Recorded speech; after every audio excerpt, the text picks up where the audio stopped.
Audrey Tang hardly needs an introduction. As leader of GovZero and the Sunflower Movement, she prompted major reforms in the Taiwanese government, and then, as Taiwan's digital minister, led some of the world's most exciting and inspiring work in digital democracy, including V-Taiwan. She is one of the principal authors of the Plurality Book and the leader of Radical Exchange. We spoke on March 9th on the release of the short documentary, Good Enough Ancestor, which introduces viewers to the history and perspectives that have shaped her life. In this conversation, we had the opportunity to go a little deeper. I hope you enjoy it. I'm Matt Prewitt, and without further ado, this is Audrey Tang. Audrey, it's great to see you. Super happy to have the opportunity to have a conversation with you today. And thanks for joining us on the occasion of the release of the short doc. Yes, really happy to be here virtually. Good local time, everyone. I saw that the release roundtable is up on Combinations magazine, so it's very exciting. Yeah, we're really proud of the documentary, Good Enough Ancestor. So would encourage anyone interested in this conversation to go watch that at combinationsmag.com. And what I'd really like to do is to just have a conversation about your life and your work, and help people who are interested in it get a deeper window into it. Definitely. Let's get started. Super. So one of the things that comes through really strongly in the documentary is that you have a relationship with spirituality and with this sort of a practice of calmness and equanimity that is really important to your work. And it's necessarily touched on quite briefly in the documentary, but I'm hoping you can say a little bit more about what that is and what that means to you. What does your spiritual practice look like? How does your work connect with your well-known ideas about Daoism? Maybe you can just kind of give us an intro to that. Yeah, certainly. So to me, Daoism is really not a religion, but rather a survival skill. I learned Qigong, the breathing exercises, and just Zazen, right? We call it Dazuo, but it's the same as the sitting meditation when I was 4 years old. And so since I have memory, I've always approached spirituality with a sense of curiosity. Like I want to learn everything there is to learn about this idea of the emphasis on emptiness, the silent core from which all phenomena arise. For me, exploring that phenomena is as interesting as exploring the outside world.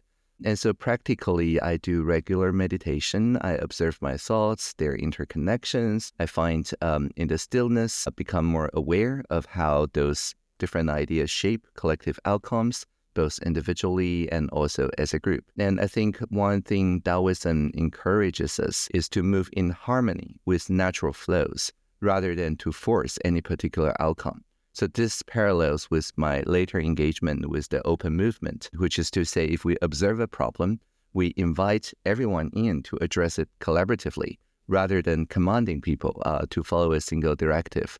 And so this idea of a space key, which is the largest key on the keyboard, was central to the Taoist practice of holding a space, just breathing and entertaining the thoughts as guests. And from my own thoughts from other people, and so on, they're guests in this shared space. Super. And when you were in the documentary, it's mentioned that at some point in your teen years, you did some kind of a retreat or something, or took some sort of a break in which to focus on this. Well, Yeah. So it was when I decided to quit school, essentially, because that was not that easy to basically take it all or nothing, a plunge into entrepreneurship. When somebody, have always told you as part of the school that you really need to get a good grade to get a good university and things like that, credentials and so on. So basically the social expectations and the reality that I was experiencing, which is across the internet on the preprint server, you can just write to any researcher and just start doing research together. But these two worlds doesn't seem to agree on some very basic norms. And so making that decision requires me to sort out all those different parts of myself, the Audrey that's on the internet, the person that's in the schools, and also the family expectations and so on. And so I focused just to clear such a space, both physically and also temporary, to just watch, observe, witness these different norms, thoughts, and so on until they converge and fuse into something coherent. And so once I'm back, I just went to the school and told the teacher and also head of the school that I just want to do research. This is what I truly want. And the head of my school was like, okay, you don't have to go to school anymore from tomorrow on. I'll fake the records for you so that you don't get fined for breaking compulsory education. And so I think this instilled in me both a belief in the bureaucratic innovation capabilities, but also the potential that if one sorts out this inner coherence of the inner plurality, it does have a way to shape the norms around the other people around the world so that they see also that the old norm is not the only norm possible. Actually, we can, I want to stay in this early part of the conversation a little bit on the topic of your life and the influences that have shaped you, but I can't resist the temptation to ask a little bit more about school. Sure, of course. There's a lot of ideas out there recently about the purpose of education and the utility of education and what are people getting out of it, what are people not getting out of it. And school is also an important idea in the history of democracy. There are important thinkers about democracy who have seen, for example, state education as a critical part of forming a democracy. What do you think about that?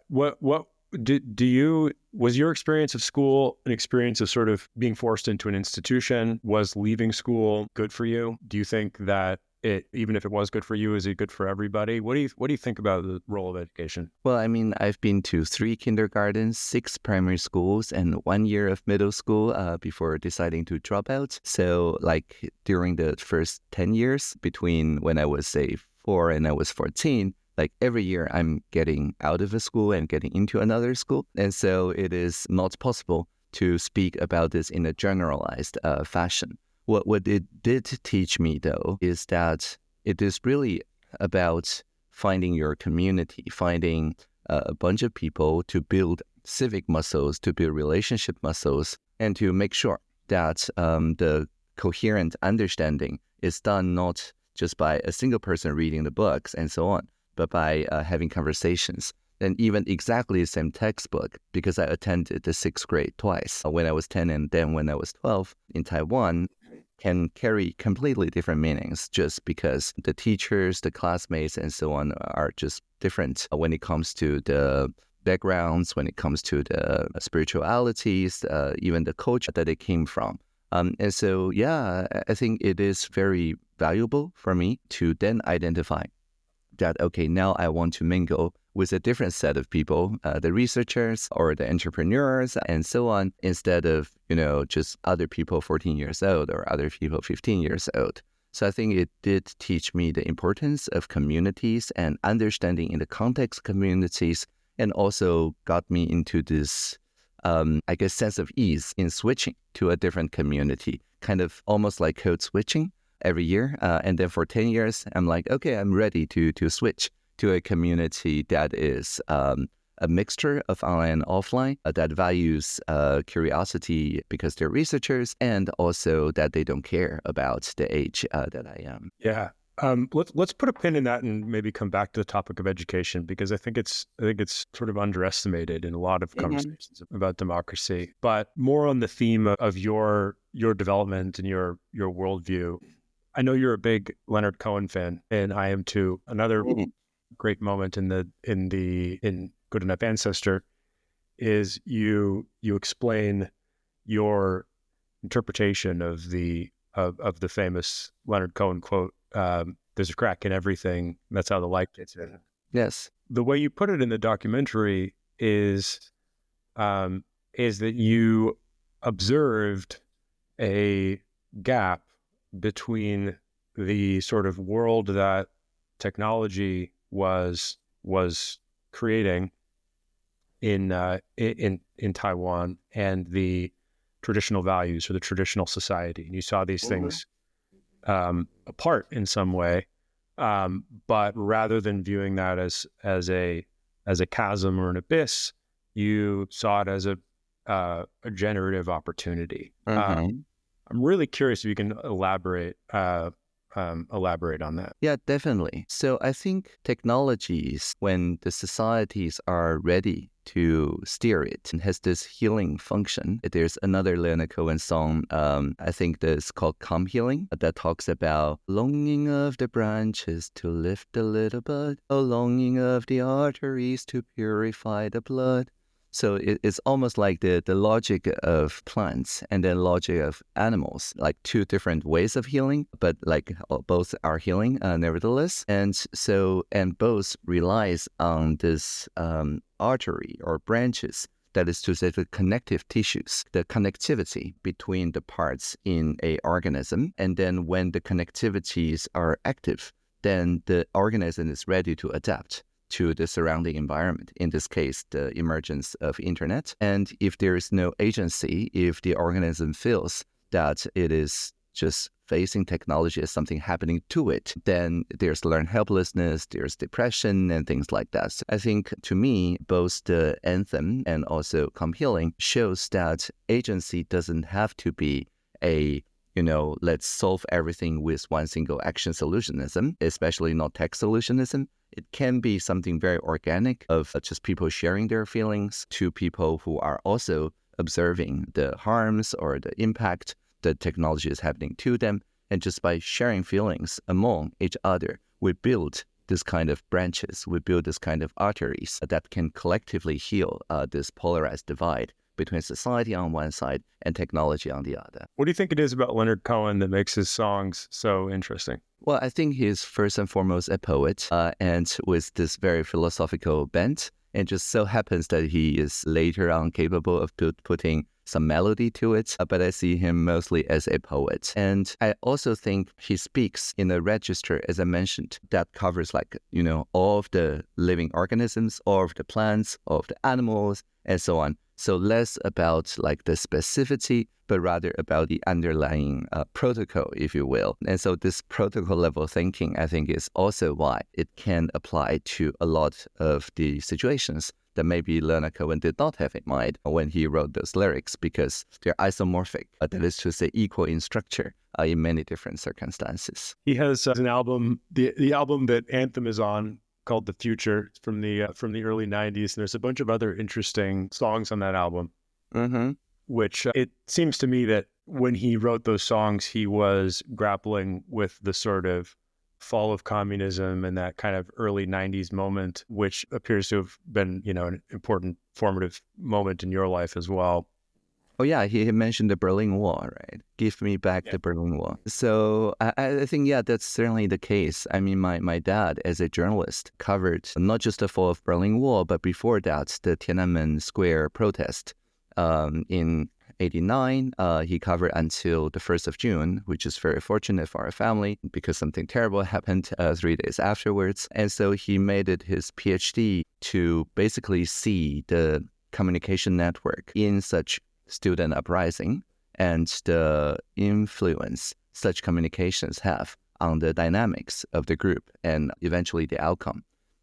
And so because that's his PhD thesis, when I went to Germany, to Saarland, to Duttweiler to study with him when I was 11, his research subjects, that is to say early 20s people from Beijing, from other places in China that participated in the Tiananmen Square that cannot return home anymore and have to find a different life, a different study, and so on in Europe. So I remember them debating very vigorously about first the role of technology that can have on democracy, but also how it could have been different if they organized differently. So that left a very early impression. What do you think of the are you familiar with the song Democracy on that album? Yeah, Democracy is Coming to the USA. Yeah. How do you hear that song? What do you think of are there any sort of lyrics from it that stand out to you? Or I just think it's an interesting, there's a bunch of lines that I think are interesting, like it's coming to America first, the home of the best and of the worst. It's here we've got the range and the machinery for change. It's here we've got the spiritual thirst. What do you think he means? What do you think I'm just curious to me, it's a little bit hard to interpret, and I'm curious if it means anything to you. Yeah, I mean, of course I know that song because it literally opens with the nights in Tiananmen Square. And to me, I think the stanza that you just mentioned is basically saying democracy is not just mechanism, it's not just a set of rituals or a set of rules, it's not just information system design. Fundamentally, it is about feelings and how people share their feelings. And I quote, that the heart has got to open in a fundamental way, right? So this is a more radical exchange that happens in democracy. It's expanding beyond elections. It is basically saying, oh, the psychological wounds, the spiritual wounds, and so on in our every aspect of life, by steering our polities together, we can help to heal those divides and heal those wounds together if we open our hearts in a fundamental way. So to me, it's also talking about democracy as kind of a social technology of feelings as input and social fabric as output. Yeah, he has a beautiful way of, I think, conveying the idea of brokenness as an opportunity or as a point from which something beautiful can be created. There's another, what you were just saying reminded me of another line, which I can't remember if it's from the same song, but he says, every heart to love will come, but like a refugee. Yes. Which I think it's just so beautiful. Right. It's right before the ring the bells that still can ring. Right. That's also, yeah. So you also, the other moment in the documentary that stands out to me is you talk about how you grew up in in an environment in which there were lots of different people with lots of different ideas, and that helped you sort of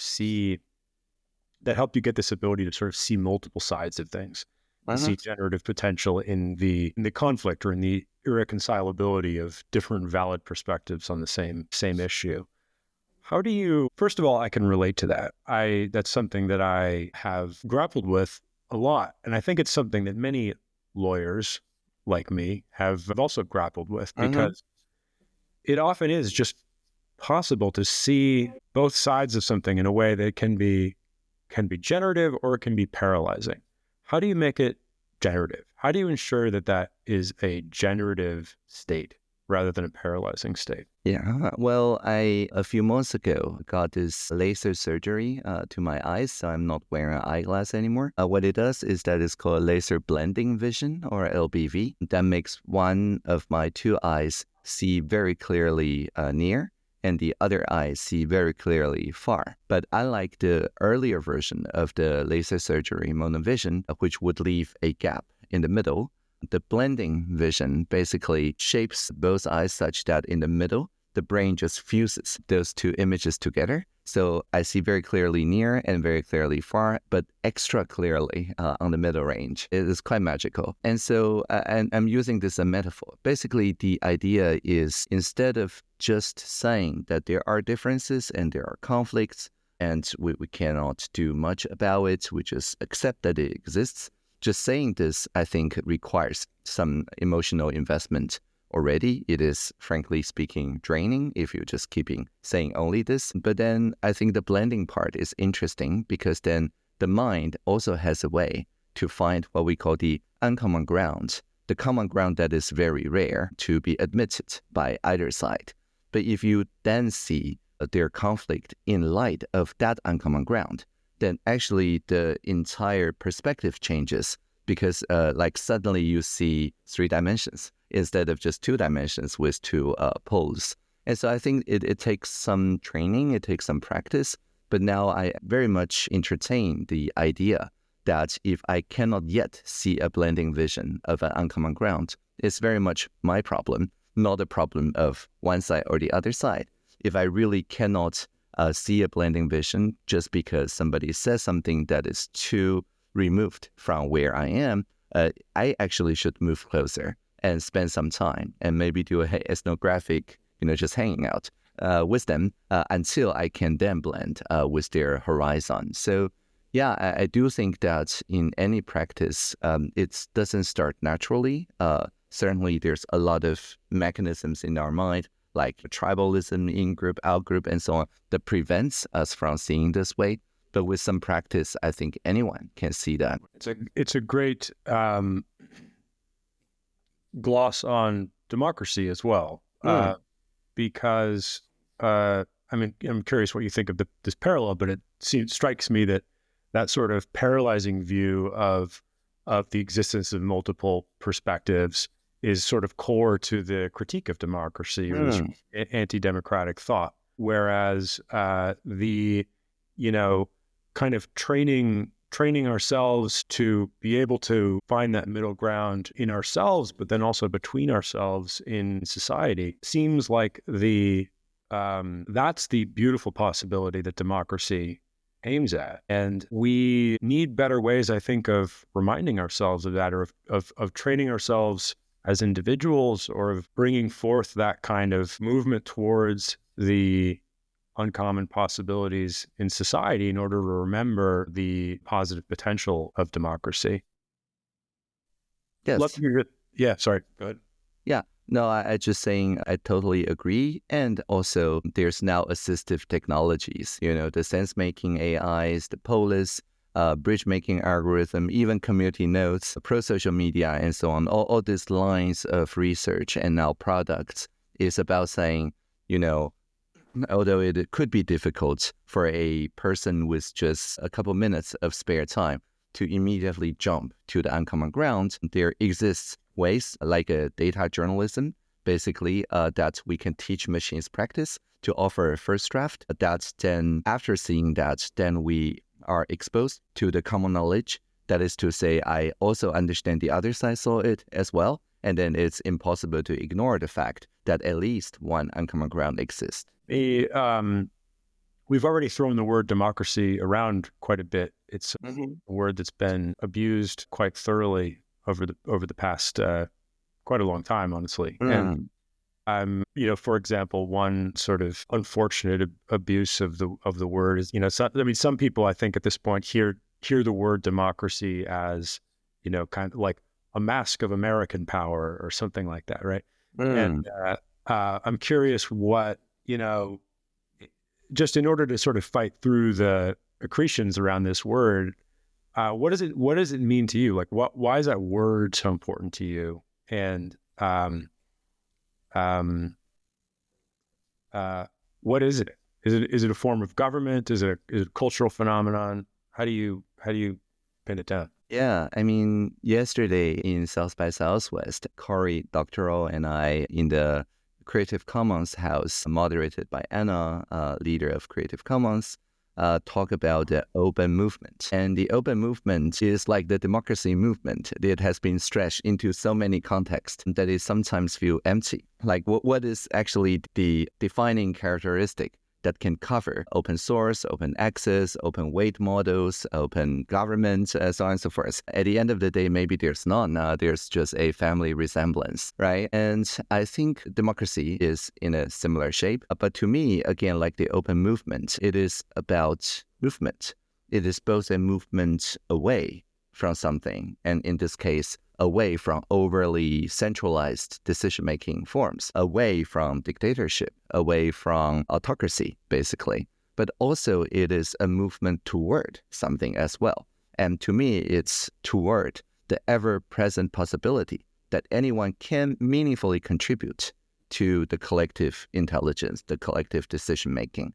And so I analyze the latter part, the part that is a positive, not just a negative freedom, of democracy in bandwidth and also in latency. So bandwidth is how many bits, how many useful information can one contribute in decisions related to ourselves. And if it's just one referendum vote, that's just 1 bit. If it's choosing a candidate out of 8, that's just 3 bits. But using much more high bandwidth ways, including quadratic voting and funding, which is higher bandwidth, all the way to natural languages, to deliberation, and so on, co-creation. This improves the amount that any single person can usefully contribute to affect collective decision-making. And if we do that continuously instead of once every 4 years, the latency, the time to wait, is also much shorter.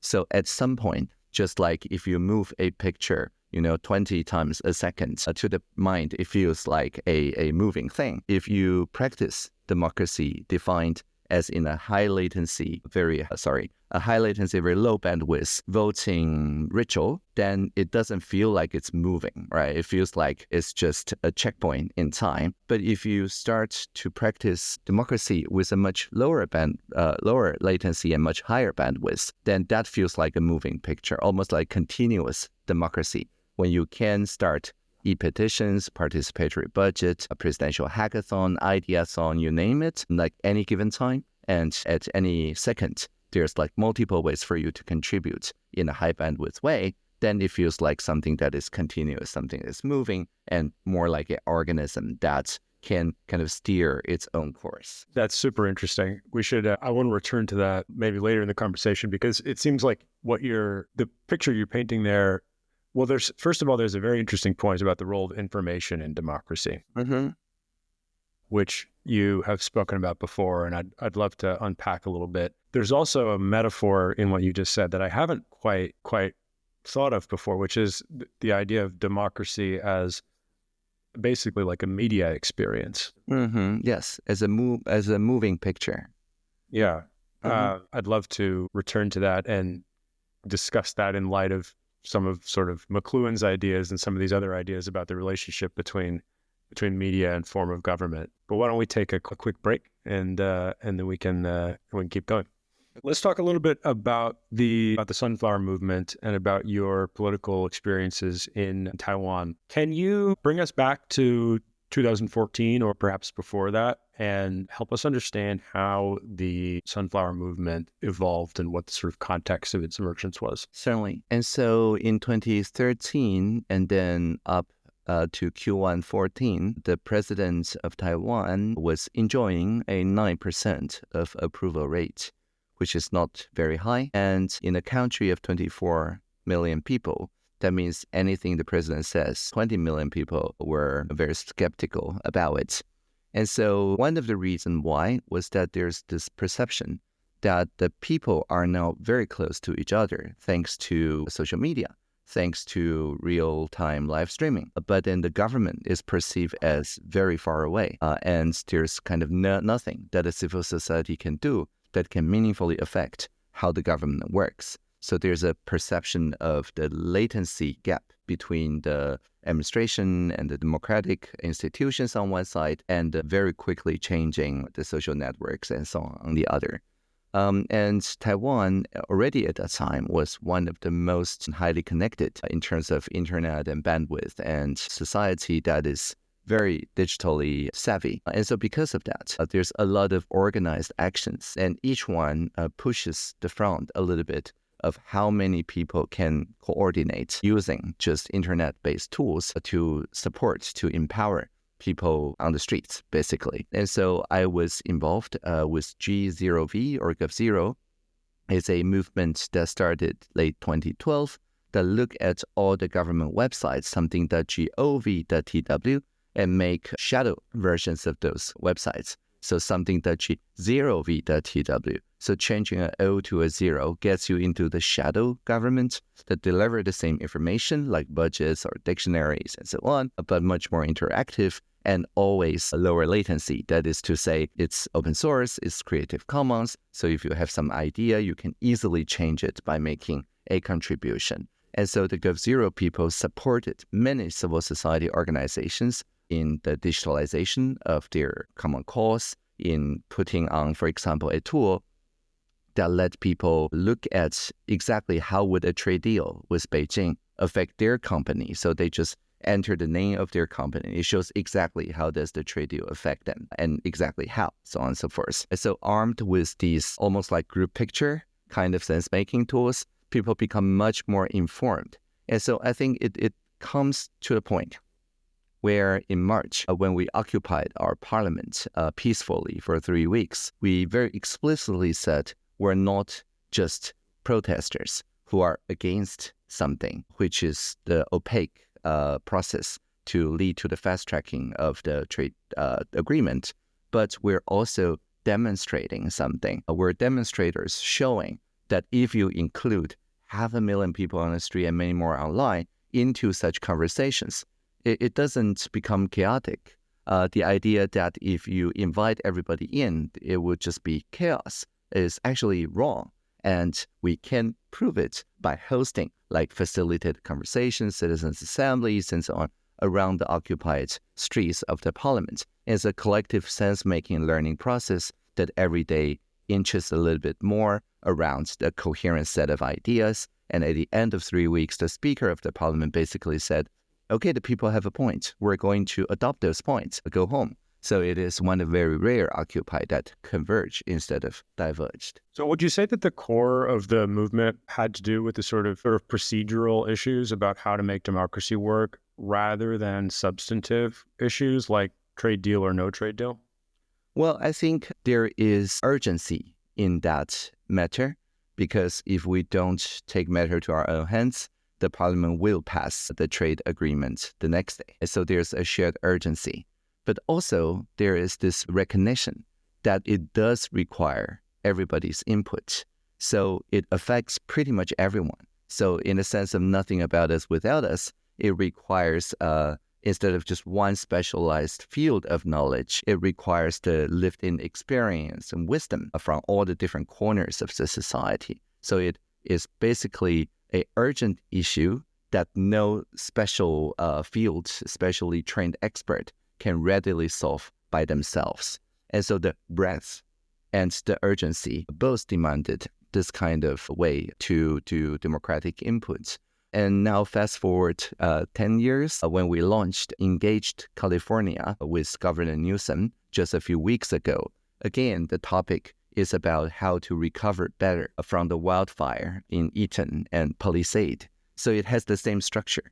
Basically, this is not a like hyper-specialized field that just one department can solve everything. No, this is an all-of-society effort to recover better. And it is very urgent in that if we don't make something work together, the polarization, the infighting, and things like that will really cause a lot of harm in terms of delayed recovery. So I think this general shape is a good shape to trigger this kind of society-wide conversation.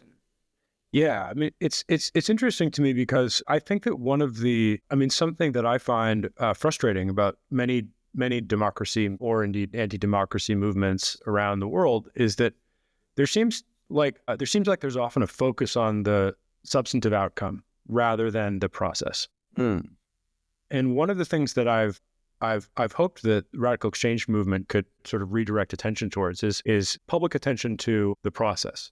I feel like public engagement in the question of how decisions are made and the procedures of government feels like a much more productive area of engagement to me than this sort of fixation on outcome. Because if you're fixated on the outcome, then you actually, I mean, first of all, it's short-sighted, and second, it means that the public isn't thinking about the structure of the society and the structure of government. I wonder why, why do you think it kind of came naturally to the Gov Zero movement or to Taiwan more broadly to be concerned with the procedural dimension of governance in that period? I think a historical fact is that democracy and the internet are equally new to the Taiwanese people. When we first lifted the martial law after decades and decades of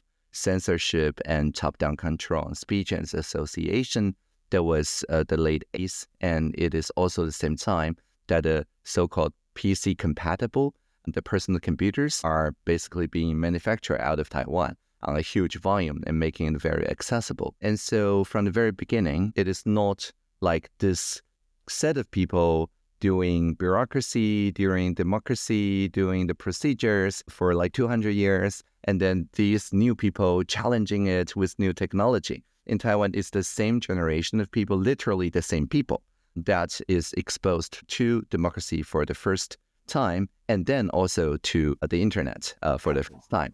And so by the time that we have the direct voting of the president in 96, that is already after the browser, the World Wide Web, the e-commerce and things like that, right? So from the very beginning, we see democracy as social technologies that can upgrade every year or so, like the Taiwan semiconductor layout, that can consistently be upgraded by improving the throughput, that is to say the bandwidth, and also reduce the latency. So you can almost see a kind of engineering-like mindset. We changed our constitution, like amended, I think 6 times, 7 times during a few years around that time. And so, yeah, it's just like the very beginning of the U.S. constitutions. People passed it, but then expect amendments, and a lot of amendments did come. And so because of this, I think we always have this much more startup feeling when it comes to the process innovations. And so in 2014, again, people have seen in other places of the world the Occupy movement, and many Occupy movement experimented with new decision-making procedures. Polis came from the Seattle movement.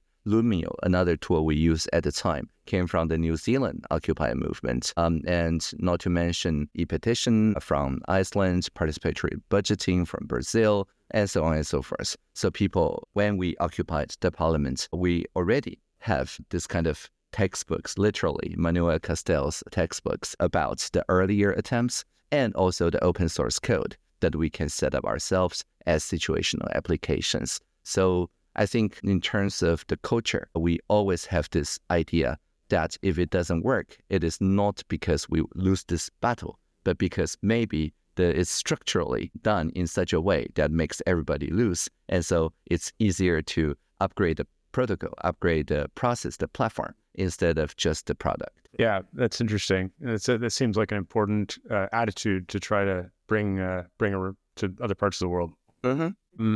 Now, when we get to 2014, there's this interesting historical moment in which the Parliament building was occupied by students, and there's an interesting kind of bizarre mirroring between that moment and the January 6th phenomenon. And I wonder if you can say something about that. I mean, what do you think about that parallel, which I'm sort of not the first to notice? Yeah, certainly. I mean, for the first few minutes, they're similar, I guess, because they both involve the physical occupation of legislative spaces. On the other hand, what almost immediately diverged between the two movements was the idea, as I mentioned, of a demonstration, not just a protest. The Sunflower movement, from the very beginning, was about demonstrating, showing a different process to achieve the same goal, which is a more fair trade agreement, is possible by including everybody that's not in the parliament.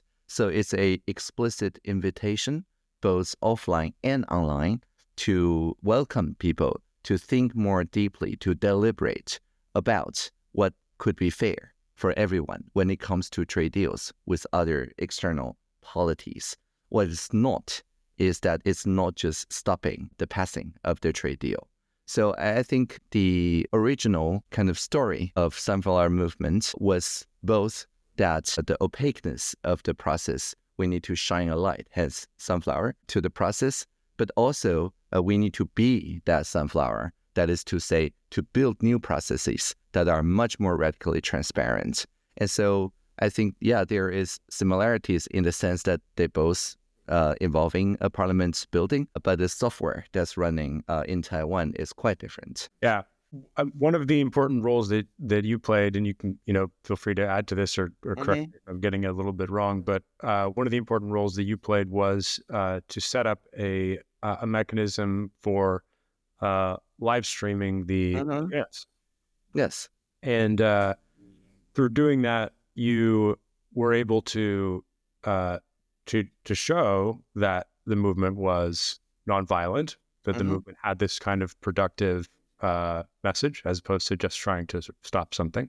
Maybe you can say a little bit more about what you did and why it worked. Well, I take it's a plural you, because definitely I'm not the only person. There's dozens and dozens of people working under the GovZero common badge that provided the right to communicate, because we do think broadband is a human right. And we're not alone in providing such services to the occupiers in the parliament. There's also a team of lawyers that provided legal support to support the human rights. And there's also a team of medical practitioners and nurses that basically protect the right to health in the occupied parliament. And so communication, due process, and health. These are like the three things like air, sunlight, and water that powered the sunflower movement. And so my personal contribution involves, I guess, carrying a 350-meter Ethernet cable so that people can live stream with higher bandwidth and lower latency, as opposed to the WiMAX. People probably have forgotten that now. But there's a alternate way that's not 4G, that's slightly faster than 4G to provide such kind of live streaming, and also making sure that online there is a shared website called G0V.today, Gov0 Today, that people can connect and just at a glance see all the deliberations that are happening around the parliament, almost like a program of a festival of sorts. And then also for people who cannot physically make it, then the live stream, the live text, and the online forums so that people can chime in asynchronously or synchronously without necessarily traveling to Taipei. And what it does is that it first demonstrated the non-violent nature of the movement, but also it made it much easier for people abroad, like in different countries, in different time zones, to care and to see that their caring did affect somewhat the conversation, the outcome, to provide this real-time feedback that if I type a supporting text and the people receiving it, you can literally see them reading it, and it changes the live stream and so on. And so it provided a connective tissue across civil society groups. And so none of the 20 or so NGOs occupying corners of the parliament felt alone because they're connected quite literally by the internet. I wonder if you can say a little bit more about the nonviolence. Like, what was the sort of what was the role of nonviolent philosophy in the sunflower movement, and how do you personally think about that? I'm curious in particular if it connects to your spirituality or your larger worldview. Yeah, the people facilitating the conversations around the occupied parliament had training in nonviolent communications and also focused conversation methods, facilitations, and so on. And so I think this is quite deep, actually, because with violence, nobody wants to spend time in dialogue. People would just enter this fight or flight mode. And then you don't have solidarity that can lead to co-creation of workable policies anymore. You have solidarity of a different kind, right? And so by de-escalating using nonviolent methods, including live streaming, but also art, humor, public creativity, there's a lot of art in the sunflower movement, including music and so on. By amplifying those nonviolent co-creational parts, it transforms a political conflict into a space of collective imagination. And also to me personally, because if my heartbeat goes above a certain beats per minute when I was a child, I would faint and wake up in a hospital or something. So nonviolence for me is, again, a survival skill. No matter how radicalized that the crowd around me feels during the Occupy, I always make sure to almost instinctively breathe deeply, to find a healthy distance, to ensure that I hear from not just this part, but also that part, almost literally slowing down my clock rate, pressing turbo and slow down my motions and so on, and then making sure that we can then see the living beings around us as interdependent manifestations instead of in a kind of army that is trying to win a certain battle. We see ourselves as interconnected in a nonviolent perspective. So I think that also goes back to my early Daoism training. There are very interesting puzzles around this for me. For example, one puzzle is sometimes it can be hard to draw the line between violence and nonviolence. For example, if you have a nonviolent movement that occupies a parliament building merely by pushing past some guards or something, there's sort of a minimal violation of a property law or something like that. So I guess the first question is, how do you think about that? I mean, where do you draw the line? How radical should our nonviolence be, first of all? And then the second is, the second part of the question is, this relationship between violence and information seems increasingly important to me, because so you've got things like nonviolent communication, which already implicitly acknowledge the idea that communication or information can, in certain contexts, tip into coercion on a personal level. And then also on a larger level, on a sort of a strategic level or governmental level, there's a very interesting relationship between information and power. There are really, really difficult puzzles in here, and I'm curious if you have ways of navigating them. Yeah. So first of all, I don't think civil disobedience is necessarily violent just because it breaks a regulation, a norm, or a law. I don't think that's violent in the physical harm or verbal harm sense, because in a sense, well, you can say that the norms are harmed, but the norms is not a living being that can suffer. And so by saying that it's harmed, it's a little bit like saying, a corporation, a company is harmed. I guess it makes certain sense in the extended metaphor sense, but certainly it is not the original sense of harm or suffering. And so, yeah, I think the red line, your first question, is indeed just focused on whether it is a living being that can suffer from the violence that was caused. And so that to me is the red line. And sometimes the harm is already done, so the focus needs to be on de-escalation and also on mutual care so that people can heal from those harms that are already done. But of course, it's in no way justifying any existing or future acts of violence or harm. So I think this is a pretty standard textbook definition of nonviolent action or direct action for that matter. To your second point, yes, I do think there are info hazards and there are ways to deliver harm and violence and so on across the screen, of course. And so there needs to be a lot of design to make sure that it's not those abuses that dominates people's attention. Since 2015, there's a lot of research into the engagement through enragement thing that basically says the online abuse, toxic, harm, and so on messages have a way to going viral. And no amount of debunking or no amount of after-the-fact clarification can clear away the kind of addictiveness of the dopamine cycle that people just keep pulling those machines slots to receive another hit of getting abused, abusing others, and things like that. And so a lot of the work that goes into pro-social design is about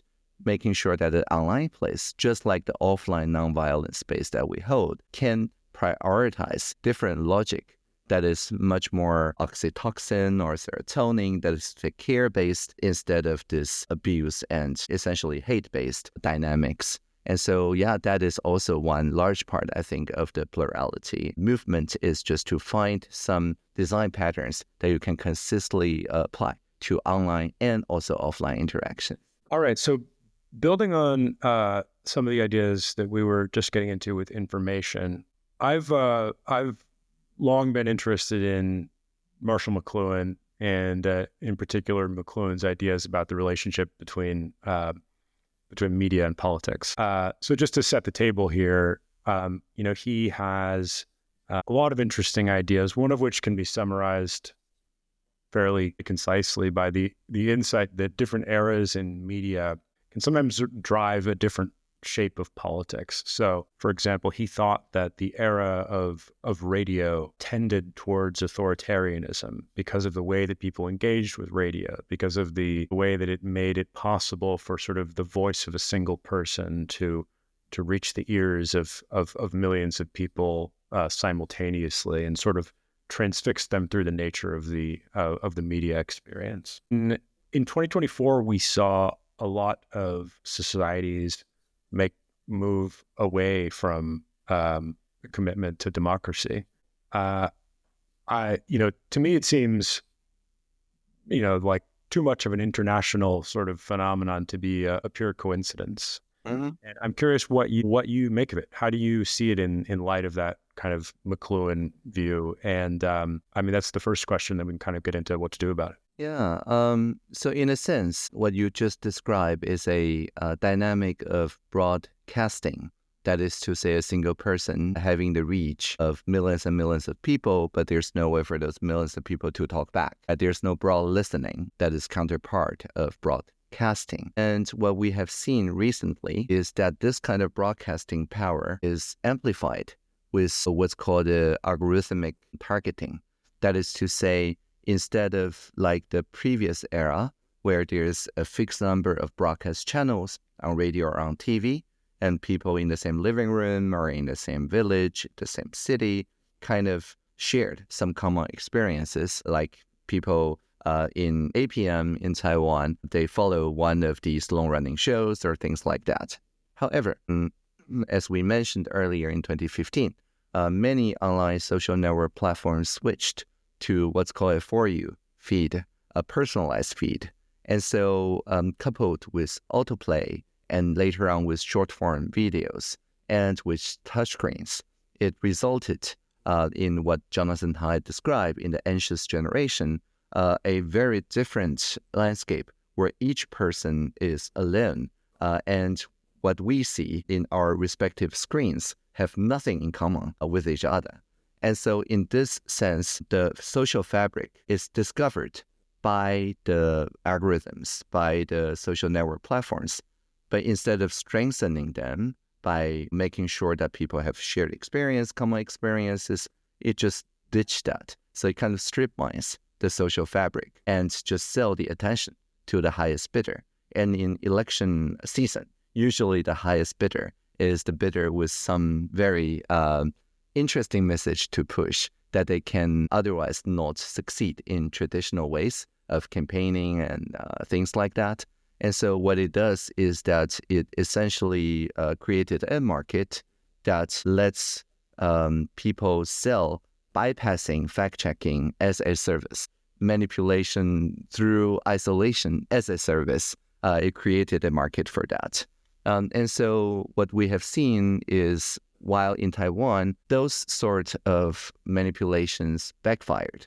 So they did not achieve the results that they want. Instead of pushing William Lai, our current president, before the election, his polls was under 40%. Instead of pulling it down, attempting to manipulate in this way actually made it backfire. So he was elected at over 40%. But in other jurisdictions, such as Romania, the same mechanisms made someone who was enjoying, less than 5% popularity in just a couple months to the first place in the first round of presidential election. So we have seen many democracies falling victim to this kind of engagement through enragement, polarization attacks, and things like that.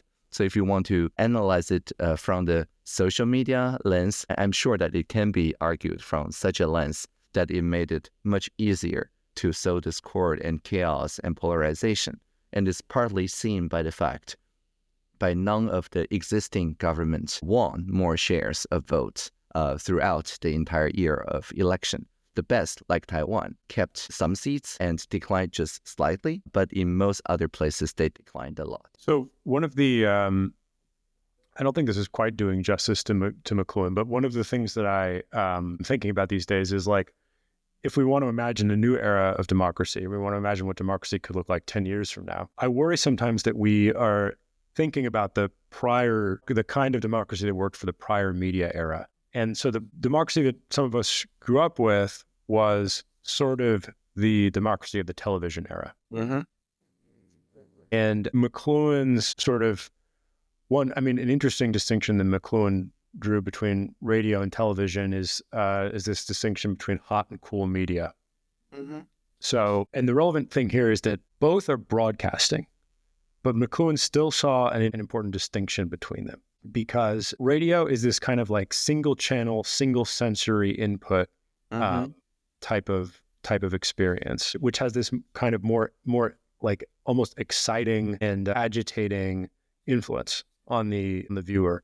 Television, it's a little bit counterintuitive because in some way television seems like more stimulating than radio, but he thought of it as a cool medium because of this sort of multi-sensory aspect of it. The idea that you could kind of have a television on in the kitchen while you're doing other things and interacting with other people made it sort of a more passive experience. It sort of like washed over people in a way and made possible a kind of a culture in which the sort of like loose coherence of a democratic capitalist society was a natural outcome. How can we, how can we avoid the trap of trying to recreate the television era democracy? Like, what will the next thing look like? Well, in a sense, we already know what the next thing will look like because we're having this conversation right now. We're having a synchronous conversation, and the conversation transcends time zones, as it were, and also makes it much easier now to have such conversations across linguistic distances, across cultural distances, and so on, because of the advent of machine translation.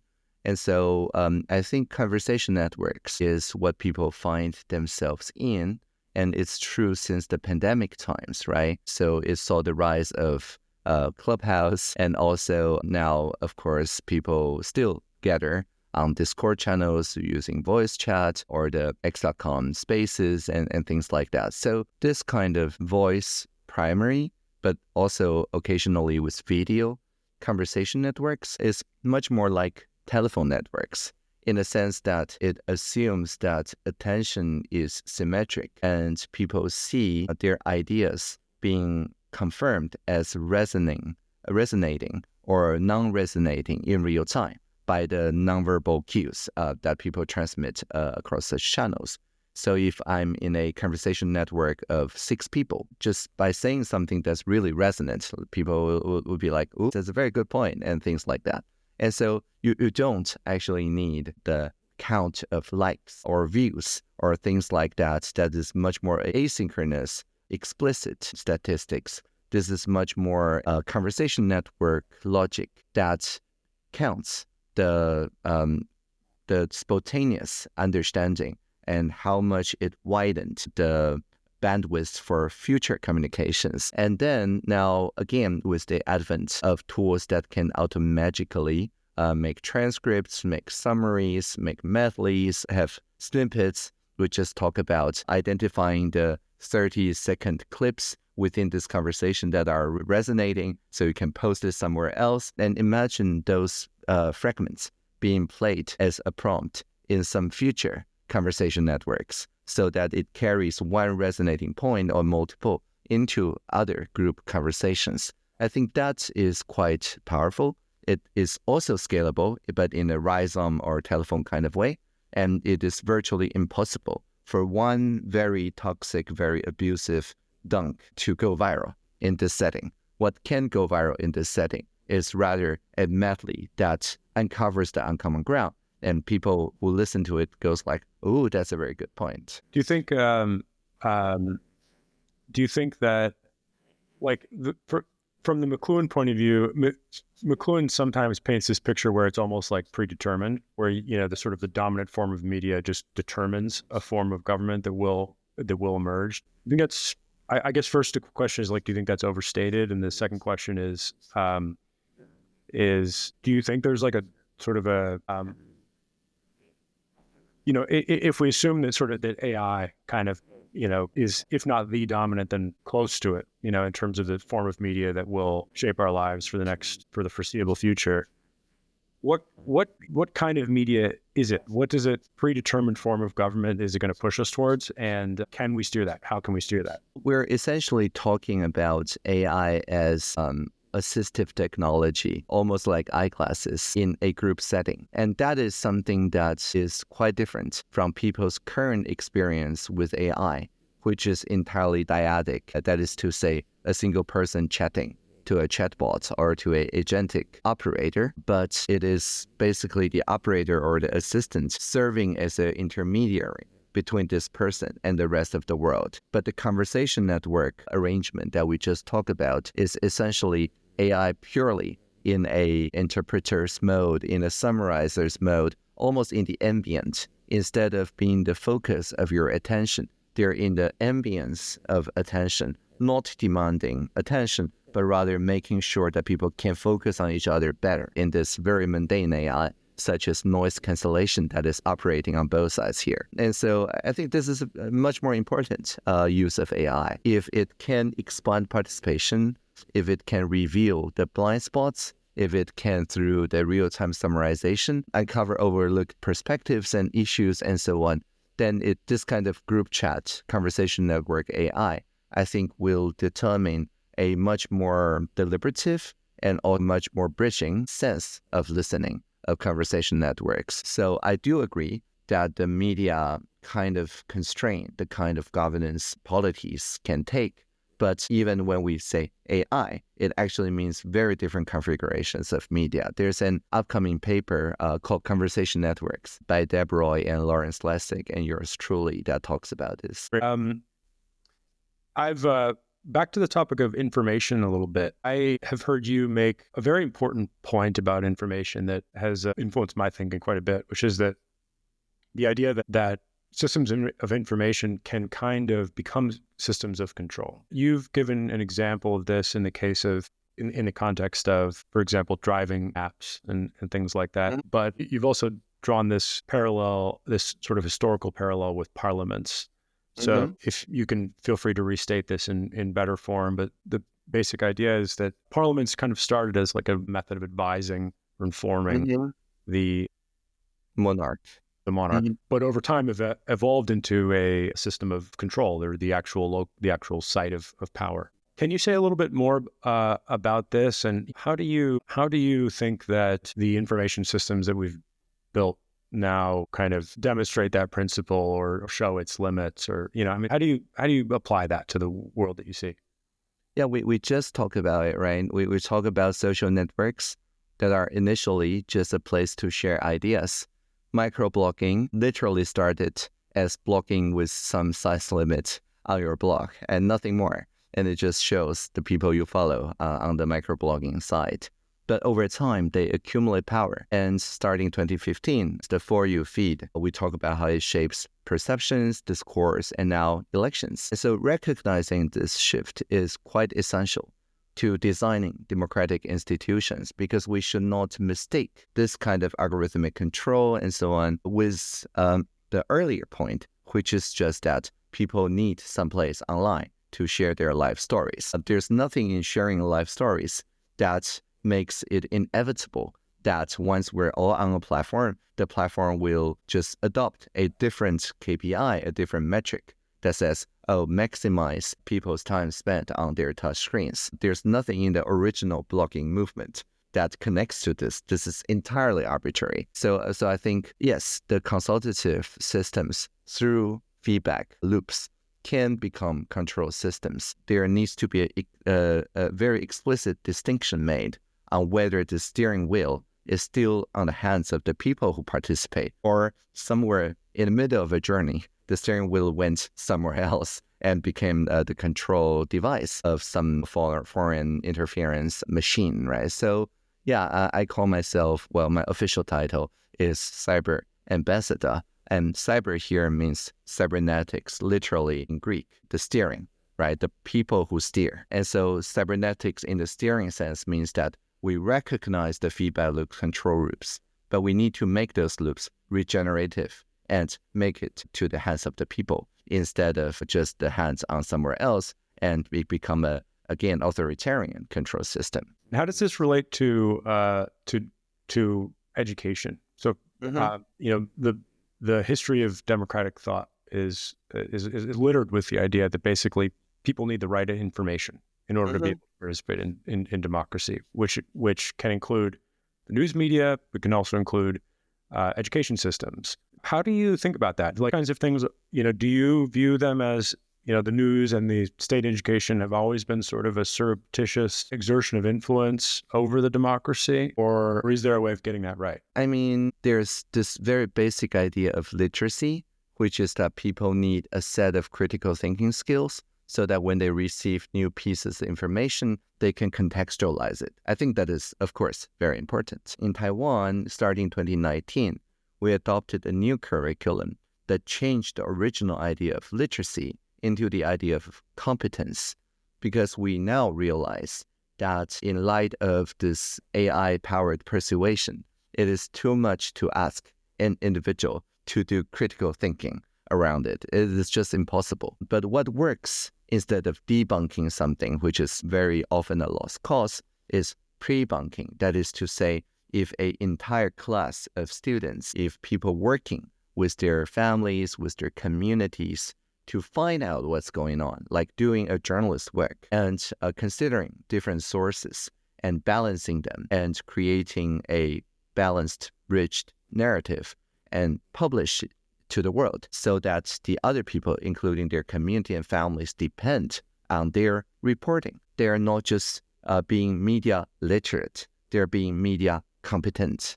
And so competence become the core of the Taiwanese education, which includes the autonomy, like exploring curiosity, interaction, like listening and working with people who are different from you, and the common good. That is to say, see a zero-sum or negative-sum situation and then reimagine it as positive-sum. All these are co-creative qualities. These are not simply individual consumer qualities. And I think that is precisely what we need to focus on in terms of learning, whether it's institutionalized education or whether it's online learning groups. We need to co-create based on these new competencies, not just the individualized literacies. Again, because of the epistemic situation, the information ecosystem is very different from the original configuration, like you said, the TV era, where there's already the first line filtering of gatekeepers. And so the critical thinking amount is less that is needed. But now there's virtually no gatekeeping. So everyone needs the basic ideas of how to become a gatekeeper with the community as competencies. There's kind of so when you talk about sort of creating these competencies, it's interesting to me because it relates to another set of ideas, which I think are circulating out there in an influential way right now, which sort of come from the conservative side of the political spectrum. The idea that some kind of a system of shared values or a system of kind of pre-liberal or pre-democratic shared values is necessary as kind of a base upon which a democratic like society traditions, right?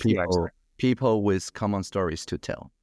Yeah, right. And so for example, you see this in thinkers like David Brooks, who has written about the idea that, for example, religious values were for a long time a kind of an unspoken important, keystone or element of the foundation of American democracy. How do you have this great kind of way of having a binocular view of, for example, you call yourself a conservative anarchist, right? That's so right. you have this great kind of way of synthesizing the right and the yin left. and the yang. Yeah. How do you hear those kinds of ideas when you hear those kinds of conservative ideas about the culture circulating? How do you hear them, and how do they relate to what you were just talking about? That kind of educating people to be able to interpret information reasonably. Yeah, I mean, in Taiwan, it is quite interesting that the more highly educated you are, the more openly you're likely to practice spirituality. So this is quite different from, for example, US or much of the Europe. And so we don't draw an arbitrary distinction between the competencies that we receive from the collective sense-making exercises, like practicing journalism and things like that. That, of course, takes a lot of training and a lot of effort. And the spirituality, whether it's the Taoist or Buddhist or animist or Christianity or things like that, that is basically providing the tradition, the vocabulary that we can then express those ideas with. So for me, it's like the yin and yang of both sides. And these both sides are not just in parallel. They're really supporting each other. And so, yeah, it's quite puzzling, actually, for me, when people that I meet in US or in other Western civilizations, they almost treat their spiritual side and their professional side, for lack of a better term, as two different lives, and they never mention the other life in the context of the other, whereas in Taiwan, it's much more intertwined. And so I think this intertwinedness is really what makes Taiwan less polarized, even though that we could be polarized on the political sense or the professional sense, but we are really part of the same fabric when it comes to the spiritual part, or of course also baseball, but also the intergenerational, the urban-rural, and so on, we're the least polarized among OECD equivalents. And I think that has a lot to do with this intertwinedness of the spiritual conservative thoughts on one side and the much more enlightenment-oriented professional one on the other side. Yeah, I mean, I think in the United States and probably Western Europe, although in a slightly different way, there's an idea that these two things can't be synthesized or mixed, which, in my opinion, has something to do with sort of John Rawls type of Buddhism. So in other words, there's this idea, if we're going to create a common set of values, those common set of values can either be religious and therefore non-universalistic, and therefore, or they may be internally universalistic, but they, not universally shared, let's say, and therefore not appropriate as an expression of public reason. Or on the other hand, the shared values must be entirely scientific, entirely enlightenment, entirely technocratic. And there's a real problem. There's a real difficulty in, I think, overcoming the kind of Rawlsian categories that are in our heads in order to see that, for example, that these two conversations can be pointing towards the same thing. Yeah, I mean, the mutex, the mutual exclusion, could be really harmful because that means that there's no cross-pollination between the wisdom gained on one side and the knowledge gained on the other.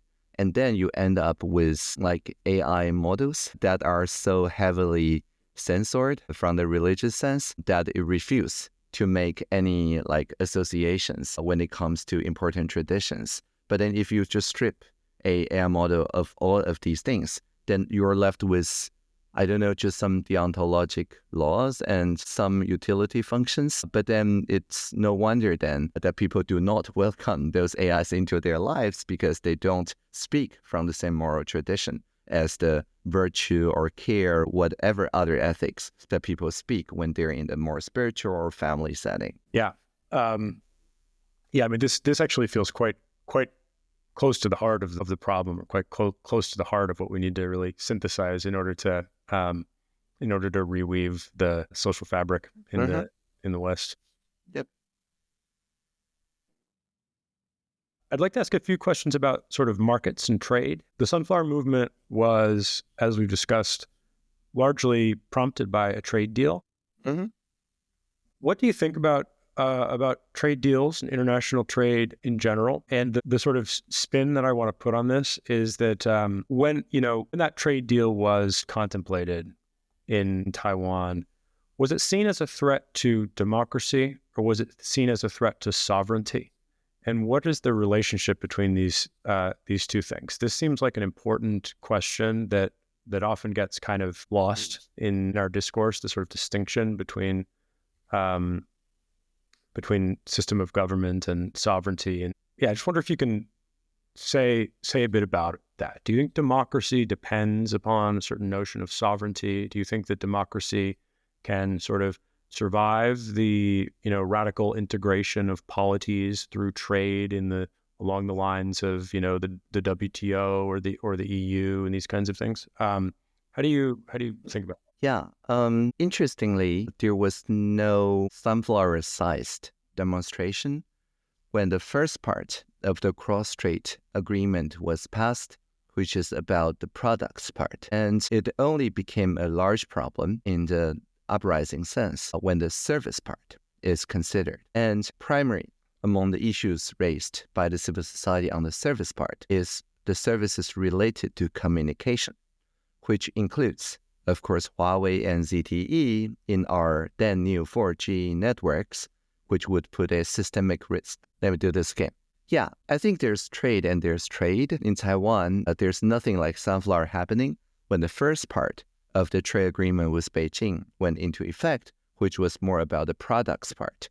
It only became a society-wide trigger point when the service part, and in particular communication services, including Huawei and ZTE in our then new 4G and then later on in all parts of the world 5G networks. That's a real problem because people have very reasonable doubts about these so-called private sector resisting their state's power when it comes to surveillance and cybersecurity and so on. And also the publishing industry.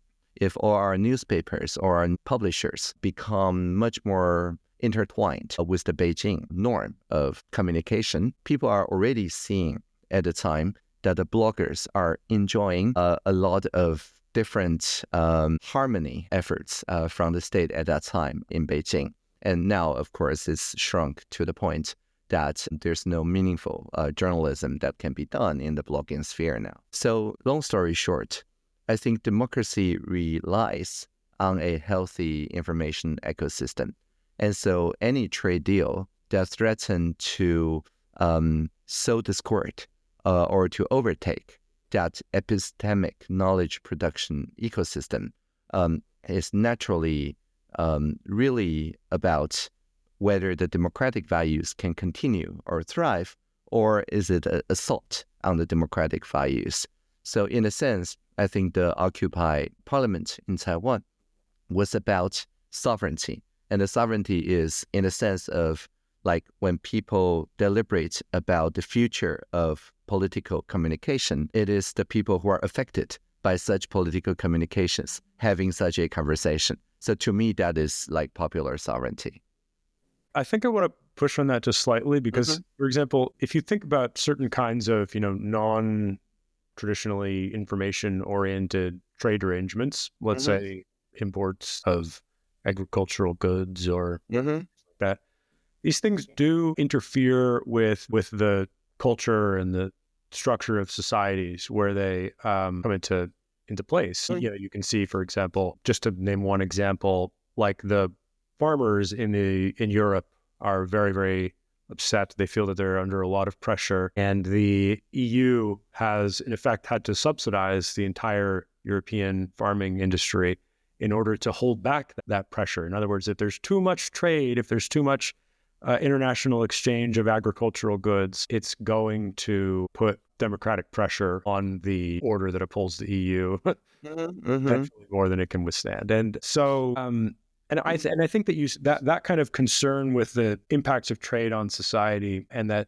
kind of jealousy about sovereignty and or the concern, maybe that's the wrong word, just a sort of concern about the maintenance of sovereignty is something that shows up mostly on the right in practice, right? We see, we can see this in with Trump's politics, for example. But I wonder whether you think that, I guess what I want to float out there is, have people who are concerned about democracy or people who care about democracy in this deeper procedural kind of way, have they dedicated too little attention to that? Have they been insufficiently concerned with the sort of influence of trade on their democratic systems? Yeah, I think the idea here is, again, that the power of the people to shape their collective destiny is sovereignty. And so just as the Taiwanese people in 2014 collectively cared more on our ability to kind of culturally, socially exist as a ecosystem, not to be overtaken by a larger ecosystem, so could the farmers, people working on agriculture, on manufacturing, and so on,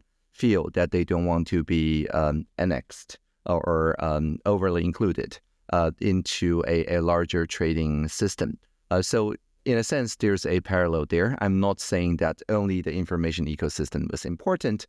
I was saying that in 2014, it was the trigger point, right? Yeah. And so, I think any of the shared urgencies that are broad in its societal impact can serve as this watershed triggering points toward the idea of a wider and also more direct sense-making exercise for meaningful respective collaboration within the polity. I think the question we need to ask is that whether the people doing such gatherings feel that they're just protesting, that is to say, to stop and merging of borders from happening, or whether they are generative in the sense of that they can demonstrate something that is much more oriented in co-production, in a coalition or co-op based arrangements, and basically providing real alternatives to the previous logic that triggered this kind of trade agreement. Great. Thanks. And I think maybe the final question, although we can develop it or build on it here, is I'm curious how you think about the challenge of maintaining pluralism or plurality. And I mean this in a slightly broader context than just democracy. Like, this strikes me as a real puzzle, because we get this amazing generative activity and creative force that is unleashed when we break down boundaries and create diversity. But there's almost kind of a physical, entropic sort of a process here in which, when you break down boundaries between two chambers, eventually the pressure in them equalizes and you don't have that diversity anymore. And what this leads me to wonder is how to think about the sort of time dimension of plurality. How do we build lasting plurality? How do we build diversity in a way that sustains itself over time or regenerates new forms of diversity after certain forms of diversity have leveled or equalized? And it's a big question. And I'll also just suggest a parallel here. This question strikes me as related to the old puzzle of sort of informational freedom and intellectual property. Because when, the famous kind of arrow information paradox is that, in a competitive market, innovation and information is always underinvested in, because once it's out there, it just kind of equalizes and everyone has it. So the people who went to the trouble to invent something new don't get the full benefit of it. Then on the other hand, we can put in place boundaries like intellectual property law or other kinds of monopolies that sort of hold the information in place. But if we do that, then we leave on the table all the gains of information sharing and informational freedom. So we have this sort of paradox of how to share information with all of society in a way that is sustainable. There's this parallel puzzle with pluralism. I would love to know your thoughts about this. Well, first of all, I think in the book, Plurality.net, we say plurality is not just about bridging differences, but also regenerating differences. And so if we see it as a renewable energy source, then once we resolve or bridge a difference, that bridge must by itself create new differences. So one easy way to think about this is that previously, before a bridge was built, the two camps don't actually talk to each other. But once we build a bridge, on both camps, there's now a new fragmentation of people who are willing to cross the bridge and the people who are not willing to cross that bridge. So that's a new difference in an almost fractal sense. And then the sides that want to cross the bridge on this side and that side maybe become a new higher dimensional group. And very interestingly, the two sides that did not want to cross that bridge may actually also find what's called surprising validators and form new allies and so on. So what we're saying is that this common knowledge is not about a compromise. It is not about saying that we just take the arithmetic average of people's preferences and call it a day. What it does is that it offers new vocabularies, like a new group picture that people can see. And then based on whether you agree with this newfound uncommon ground, you then regroup into unlikely allies and things like that. So this is to your first point. To your second point, I think the information paradoxes that you mentioned is less acute in positive sum arrangements. Wikipedia, Creative Commons, Linux, and so on offers a positive sum currency when it comes to reputation, basically, that replace direct monetary compensation. And so as Radical Exchange have experimented, I was just talking with the Edge City curator. It is possible to design this kind of reputational award and reward in a way that's not directly exchanged into fiat. And if you design things this way, then you have a different, more aligned to intrinsic motivation way of doing extrinsic incentive that does not suffer from this information paradox that you just mentioned. So peer commons-based co-production that allows a newer generation to come and contributing to the commons without taking things away from the OG. I think that is the general shape of how, well, certainly the decentralized communities, but also increasingly many other communities are looking at shifting this mindset beyond ownership or personal private ownership that can only be transferred as a single unit, like a intellectual property that I can only transfer to somebody else. So we can talk, of course, about partial common ownership and everything like that. But these are the kind of design that, in my mind, just as the regenerative diversity thing resolves this pluralism paradox, the co-production in a positive sum sense, and the changing of the meaning of property in a sense that is much more intrinsically rewarded, that also can change the information theoretic paradox about the intellectual properties. So what kind of patterns do you see? For example, do you like the one pattern there is this kind of building a boundary between the emergent ecosystems and the emergent alignments and the fiat currency system, right? That's as you know, I'm very interested in that design pattern, because I think that is one of the most productive ways of building of finding a place to build a boundary that really respects and enables social diversity to thrive without being immediately collapsed into a money system. I guess there's something like that in the sort of reputational currency that people build on Wikipedia or in other kinds of open ecosystems.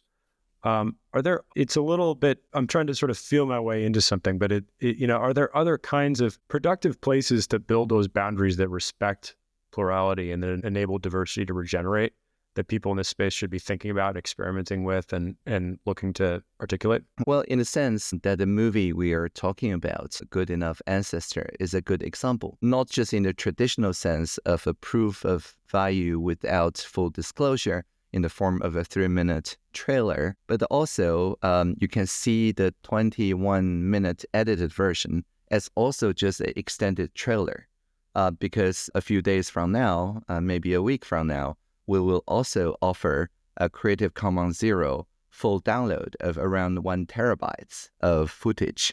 That was the raw material, the source code that went into the 21 minutes edited version.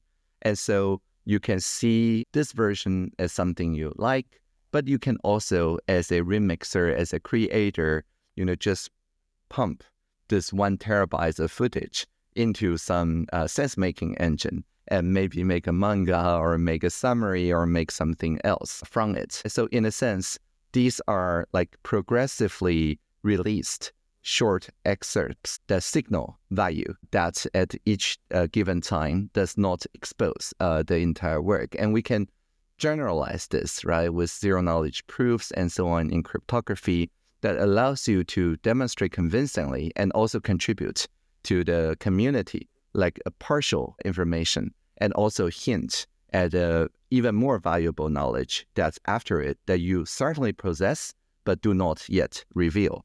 And so that can also allow exchange of proof without compromising the full core content. You can set a threshold and then release this content only when the threshold is made.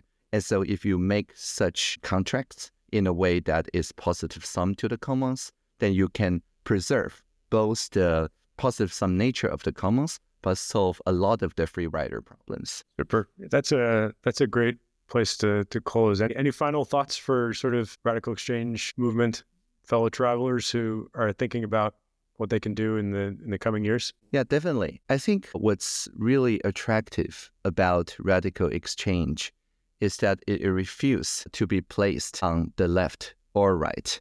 In a sense, it's like saying conservative anarchism or Daoism. It is both extreme left and extreme right, so much so that it wrapped around and into some like unlikely ally.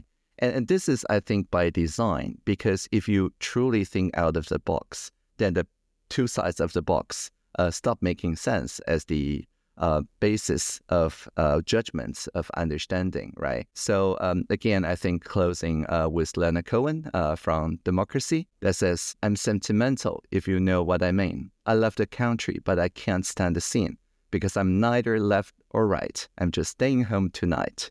So I think this is a good place to close on. We're neither left or right, or we're both left and right. And just by making sure that we don't literally stand the scene, but creating new scenes, new ways of exchange, we can actually make sure that we can hold up this little wild bouquet that democracy is coming to the USA. Super. Thank you so much, Audrey. Thank you.